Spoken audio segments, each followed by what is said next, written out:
Greetings, this is Brian Harris with the Independent Black Voters Speak on Facebook. We're continuing our series of Let's Get to Know the Candidates. Folks, on June 9th will be the primary for voting in the potential candidates that will run for the general election in November. With everything going on, the coronavirus, obviously we're focusing on our health and well-being, but it is still important that we realize life goes on. And we must continue to look and prepare for two items that are coming up fast. One being the census. Folks, we must be counted. I encourage everyone out there to take the time to fill out the packet and be counted. Because if you're not counted, you're invisible. If you're invisible, then folks, you can't complain about what happens. The second one being voting. While it is difficult with the coronavirus, we still must take the time to vet and know our candidates. We still must take the time to listen and hear what the candidates have to say and let them know what we need. And one of the things we're doing here on the Independent Black Voters is giving you a time to learn and meet the candidates. Republicans, Democrats, independents, nonpartisans, libertarians, etc. We believe that as African Americans, we should listen to all, we should let them all know what our agenda is, and we should vote people, not parties. We need to realize our vote is not free. So today here, I am very, very pleased to have a friend, to have a person who has been in the community, it seems like forever, as an advocate for the black community. He is a person that was the first fire chief here in Las Vegas, Mr. Dave Washington. Mr. Washington, thank you for coming on. Thank you, Brian. I appreciate it. Thank you. So tell us a little bit about you. Absolutely. Family came here in 1955 from Delhi, Louisiana, believe it or not. So I am a country boy at heart. I love my community. I came here with two other brothers, and my mother and father had 4 girls here in the city of Las Vegas. I went through the Clark County School District program and actually got kicked out of school, got a GED. But I'm proud to say that, and you mentioned my being the first African American or black man to be the fire chief for the city of Las Vegas. I'm proud of that accomplishment, but I've also done a number of other things, and I'm proud to say that I'm a Washington. Yes, yes. So, again, like you said, you grew up here. You got here in what, 1950, 55? Mm-hmm. Yes. So you've experienced a lot. You were here during the segregation parts, the time when black folks were not allowed to live in most areas in the Las Vegas area. Is that correct? Very correct. In fact, where I live now in Bonanza Village, been over there for 40 years, and in SCCNRs, black folks were not, if you weren't white, you couldn't live there. Asian, Spanish, you couldn't live in Bonanza Village. But there have been a number of things, and we all hear about the time that we had Jackson Street really blooming and going well back in the day. We spent money with one another. We had several clubs and lounges, you name it, barbershops, beauty shops, restaurants, cleaners, all those things that we need to survive in a community versus just a neighborhood. We had those things back then, Brian. But unfortunately, after desegregation, everybody just kind of dispersed and went their merry ways, if you will. But there were times when we were really doing well here as a community, to include my uncle who came to town from Delhi as well. He and his wife lived with us for a period of time till they got up on their feet. And blacks used to do that a lot. Absolutely. Now I watch Hispanics do it, Brian. Absolutely, absolutely. And like I said, being here, we're here with the Independent Black Voters, and we want to talk a little bit and kind of even vet more. Obviously, your platform. Now tell me, what is your platform, or what are your key issues to your platform as you run for commissioner? And again, this position, so everybody knows, it is the seat that is held by Lawrence Weekley. Mr. Weekley's done a great job here of representing all people, but specifically making sure that the African American voice is heard. So you're looking for that position. Tell me a little bit about your platform. Well, 2 things that I think are very important that I'll be concentrating on for sure. One is public safety. As a former public safety professional, I believe that that's intricately important to our community to have good fire service, good police service. So those things I'll be concentrating on. But another one that is very, very important, particularly to black folks, is economic development. And I want to see some equity because I don't think it exists right now. And we know that from our involvement with the Black Business Council that getting dollars, getting finance for the various businesses that we do have that remain in our community, and that's been dissipating for quite some time because the lack of funding. The lack of capital is a very, very important issue that has been glossed over. In fact, years ago they did have what they call a revolving loan fund, and I think it's something that needs to come back. Yeah. Like you said, you talked about the fact access to capital, which it's a national problem when you come look at African Americans. Access to capital has prevented us from opportunity to take advantage of many opportunities here, and access to the people who make sure that there is inclusion. Absolutely. You look at this city, you look at the historic West Side, and I point out the growth here has been phenomenal, and people have to realize at one time the majority of the land there was owned by black folks. Yes. But if you look at the growth that's happened, many of the franchises, many of the businesses that have opened, very few of them are African American owned. As a matter of fact, you've seen a sell-off or a loss through say taxes or however, so that this community that at one time African Americans were forced to live at, this community that no other people really wanted to live in, has now become a diamond in the rough, because just like across the country, it seems like the property is worthless until we leave. Absolutely. And Brian, you talk about that lack of funding for us. It has really hurt us tremendously as a community. And as you know, and you mentioned already how we have a lot more corporations coming into our community as a result of that, and and a lot of them coming in what they call the new markets tax credit dollars. Yes. And that's why in my platform I talk about equity, and I believe in community investments versus opportunity zone. Opportunity zone is just another new markets tax credit program that's going to come in and do gentrification.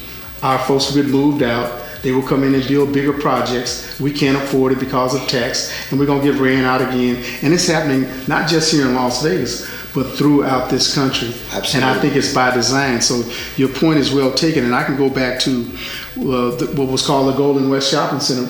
Mr. William H. Bob Bailey, Dr. Bailey owned that place.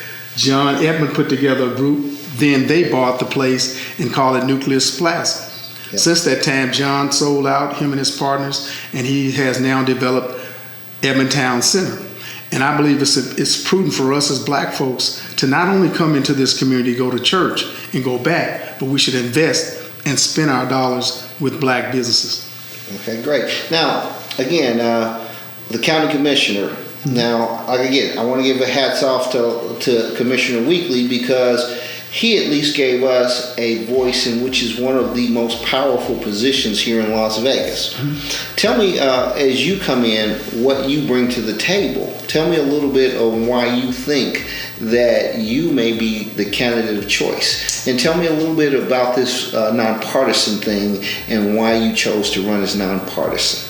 Well, I'll start with nonpartisan first. I've been nonpartisan since 2012. So I didn't just become a nonpartisan candidate. I got disheartened by what I see the Democrats do as well as the Republicans. So as I stated in my platform, we're more than a party. And I'm talking about all people. We must vote for people who think will look out for our interests as a community and as a district and as a broader state and as a part of the United States. For me, Brian, I have experience, as you know, with 33 years in the fire service, my last 6 as fire chief. I got government experience. We had over 600 employees. I had a $100 million budget. Also, at the same time, I was the chairman of the board of the New Ventures Capital Development Company, where Ernest Fountain was our president and CEO. We did over $900 million in funding for various businesses, black and white, but we certainly looked out for the interests of black folks, and there's a number of businesses that did get funded through us. But I believe that if collectively I can get a group of federal, state, and local officials together, we can do something called a revolving loan fund that has existed in this community before. And one of their primary goals was to ensure that the small mom and pop businesses get an opportunity.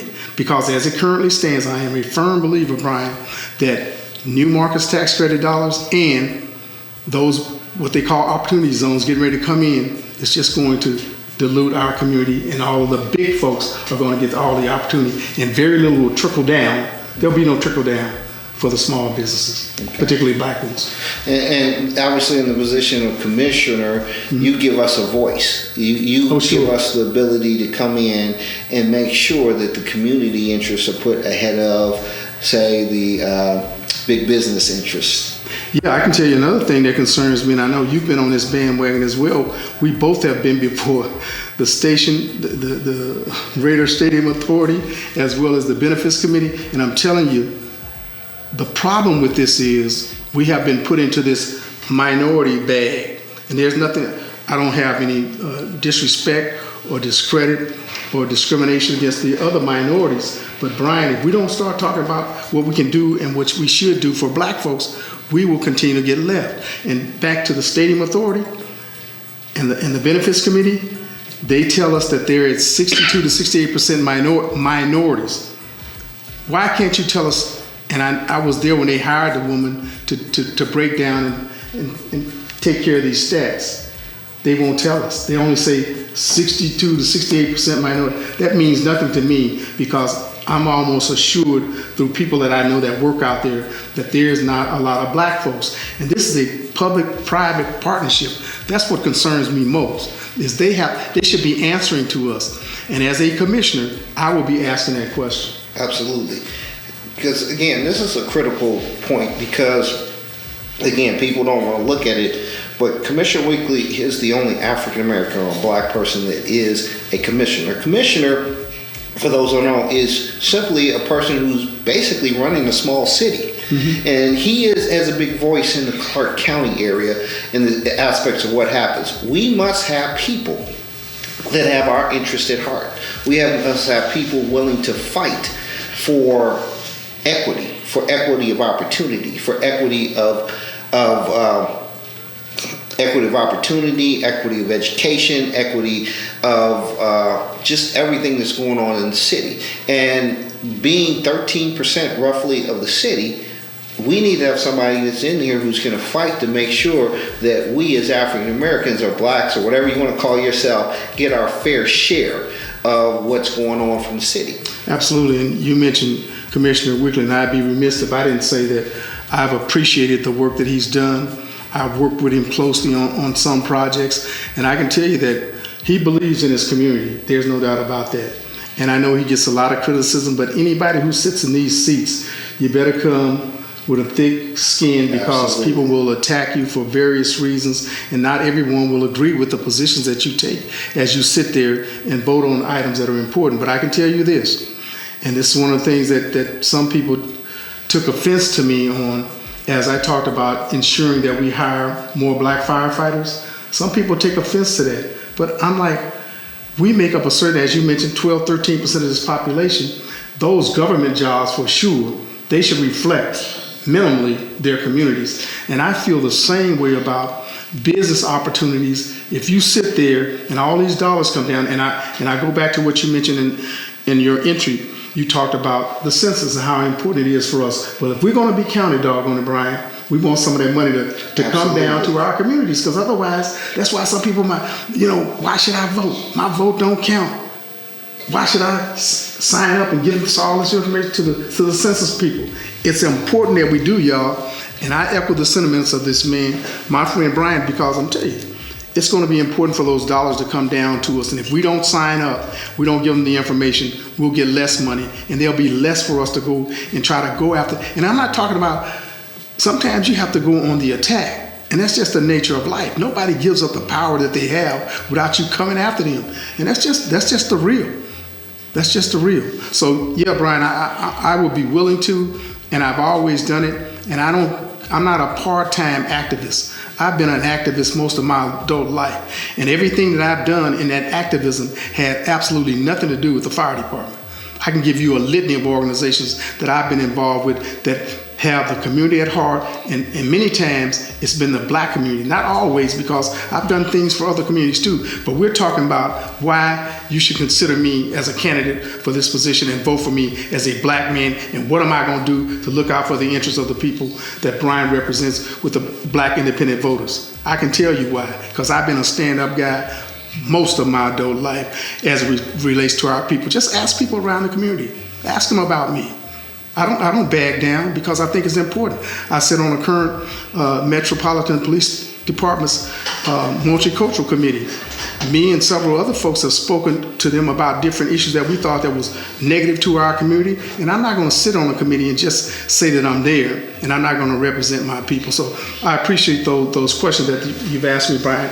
But my goal is to be a stand-up guy for our community as I go in and represent District D. Okay. Now that's great, because as I said, and I say that this is the independent black voters. And let me make sure this is clear. Because you love black people does not mean that you are negative to anybody else.